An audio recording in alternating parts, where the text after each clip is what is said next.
hindi ko pa nakakausap yung kapatid ko na si Ephraim kasi may marami akong katarungan sa kanya kung bakit siya yung hinahanap at bakit ako pinatakas. Ang point doon ay pinatakas ako para makausap ko daw si Ephraim. So,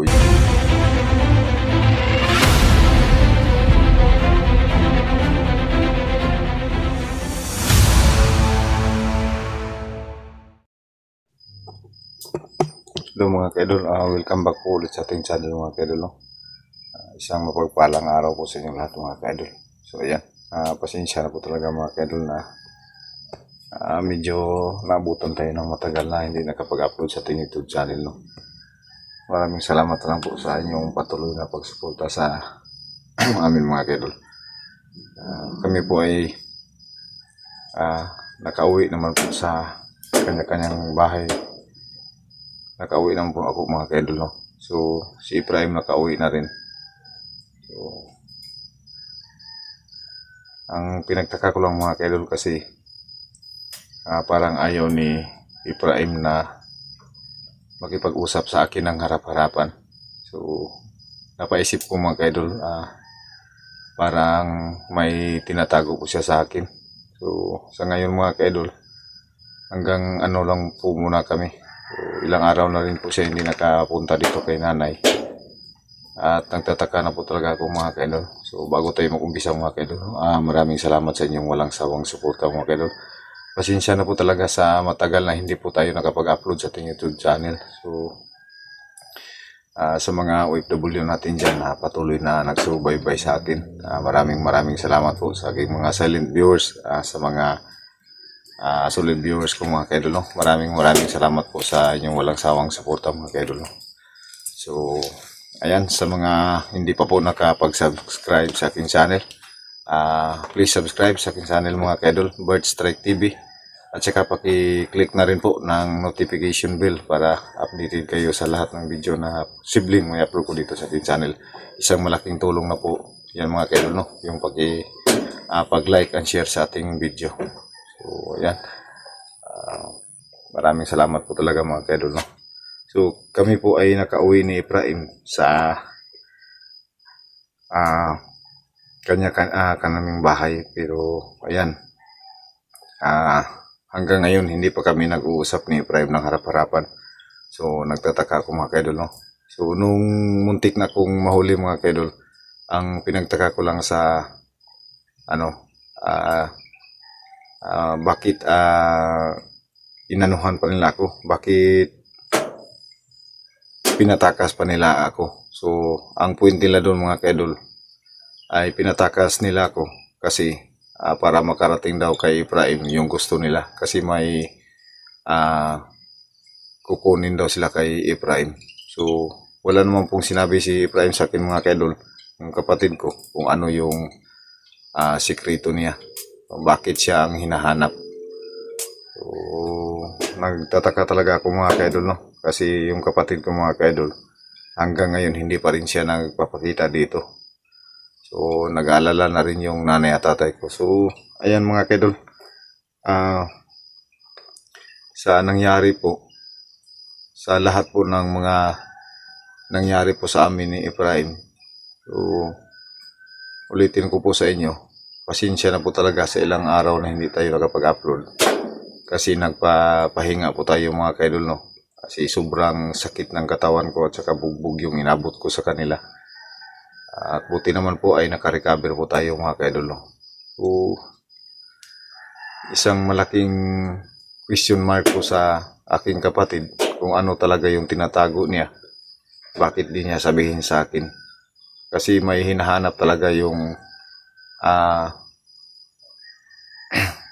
nakasalubong sa amin, yung nakasagupa namin.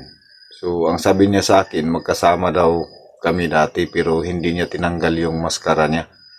So hindi ko siya lubos na nakikilala. So magkasabay daw kami na binigyan ng agimat, pero yung sa kanya masama. Iba yung sa kanya mga kaidol, kasi masama yung sa kanya. Yung sa akin po ay ginamit ko po sa kabutihan.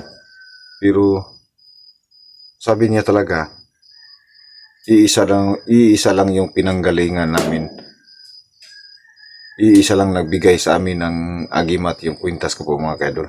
So hindi ko po matandaan. Iwan ko ba kung ano talaga yung nangyari sa amin. So sa ngayon mga kaidol, wala na po, hindi po muna ako babalik sa doon sa pinuntahan namin ni Ephraim. So, sa ngayon, ang gagawin ko lang po mga kaidol ay antayin ko po muna si Ephraim na makausap ko siya ng masinsinan para matanong ko siya kung ano talaga yung dahilan. Kasi alam ko po mga kaidol, may mga bagay na itinatago yung kapatid ko na siya lang yung nakakaalam at posibleng ikapahamak namin. Kasi siya po yung hinahanap mga kaidol, no? So marami na po talaga ngayon mga kaidol na mga hunters ngayon na nagiging masama. So ayan, yan po ang pagdasal natin na sana hindi po tayo mga kaidol, no, sa mga ganong sitwasyon, kasi napakahirap yung ganong bagay mga kaidol, lalong lalo na po na may mga anak po tayo. Kailangan nating maghanap buhay sa marangal. So sa ngayon mga kaidol, siguro po may mga mga supporter din ako na nanonood sa mga upload ni Sando Adventure. So si Sando Adventure po mga kaidol ay na-hypnotize po. So ayan, hihirapan po sila. Hindi ko alam yung buong detalye kay Sando Adventure kung bakit siya nagkaganyan. So ang nakikita ko lang po mga kaidol, dahil sa kahirapan ni Sando, so bumalik siya sa nakabalik siya sa pagiging bandido. So yung yung upload niya na nakita ko ay ibinibinta niya yung mga ari-arian niya sa kanyang bahay, at sa ngayon ay yung si Clear yung magano sa kanyang cellphone. So good job sa mga lahat ng mga hunters na nakakatulong sa ibang hunters, no? So pasensya na po talaga mga kaidol. So yung mga ibang mga vlogger na kagaya namin mga kaidol, sila po ay nakapokus sa pag-explore, kasi po sila po ay magkakasahod po talaga sa buwan-buwan sa kanilang YouTube channel dahil sa kanilang mga views. Sila po ay mabubuhay na sa sahod sa YouTube, no? Pero yung sa amin mga kaidol, so aabot talaga ng 3 buwan, 2 buwan bago kami makakasahod. So hindi pwede yun sa kagaya namin na may mga anak din. So kailangan may kita rin kami at hindi kami parang aasa na lang sa pagbablog, no, para sa YouTube.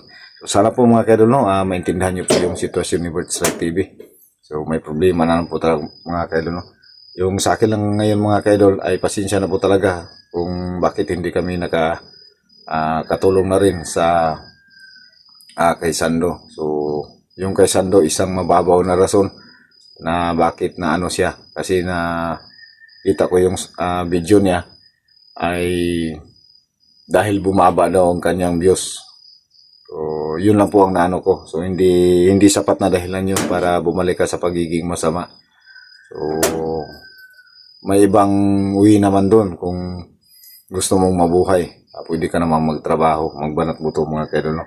So sa akin ngayon mga kaidol ay focus muna ako sa balik muna ako sa trabaho hanggat hindi ko pa nakakausap yung kapatid ko na si Ephraim, kasi marami akong katarungan sa kanya kung bakit siya yung hinahanap at bakit ako pinatakas.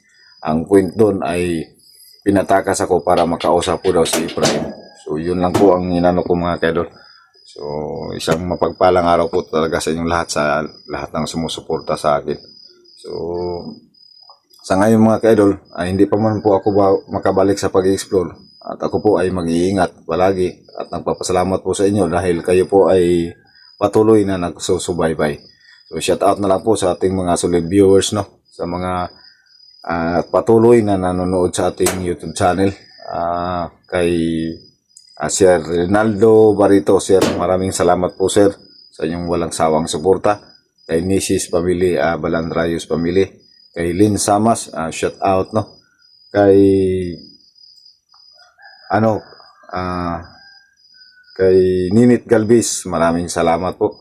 Kay Mendoza, shout out na rin po. Kay Fit Alandroque, shout out. Shout out na rin kay Idol Dina Laganhon, Idol Ridros, kay Idol Saidam Jacob, Mami Sky, Zia Zarims, shout out po sa inyo ma'am no.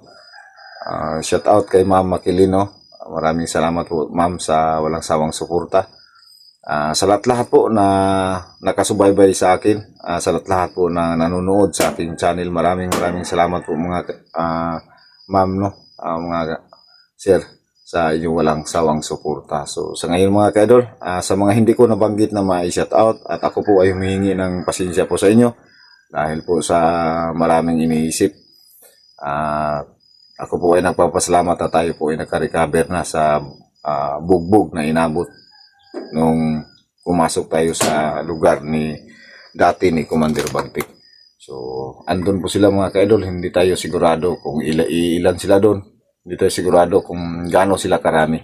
So, kailangan ko makausap yung kapatid ko para maitanong kung ano yung dahilan.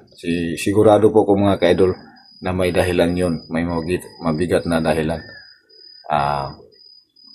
Kasi nakikita naman po nyo yung upload ni Efraim. So, sa ngayon mga kaidol, no, abangan nyo lang po yung pagharap namin ni Efraim, yung mga katanungan ko sa kanya. Kay, tol, sana makita mo tong video na to. Sana magkita tayo. Sana po ay ikaw ay pumunta dito sa kinamama para tayo po ay magkausap, para ako po ay makapagtanong sa iyo kung anong dahilan, kung bakit ikaw yung hinahanap. So, ingat ka lang palagi tol sa iyong trabaho, sa iyong bawat lakad araw-araw. Kung antayin lang kita dito sa bahay ko kaya ilananay para magkausap tayo. Sana malaman ko tol no, na kung ano yung tinatago mo ay gusto kong malaman para masafety yung buhay natin sa bawat isa. So, yan lang po mga kaidol no. Sa patuloy na pagsuporta, abangan nyo po yung pag-uusap namin ni Efraim. Gusto ko siyang matanong kung ano talaga yung dahilan kung bakit siya yung hinahanap. Para kasi mga kaidol, sa akin lang, hindi naman ako psychological na tao, pero parang may tinatago yung kapatid ko sa akin, na siya lang po ang nakakaalam. Gusto ko yung malaman yun. So, abangan nyo mga kaidol no, yung susunod ng kabarata ng pag-uusap namin ni Efraim na may upload ko sa aking channel. Maraming salamat po mga kaidol. God bless po sa inyo lang.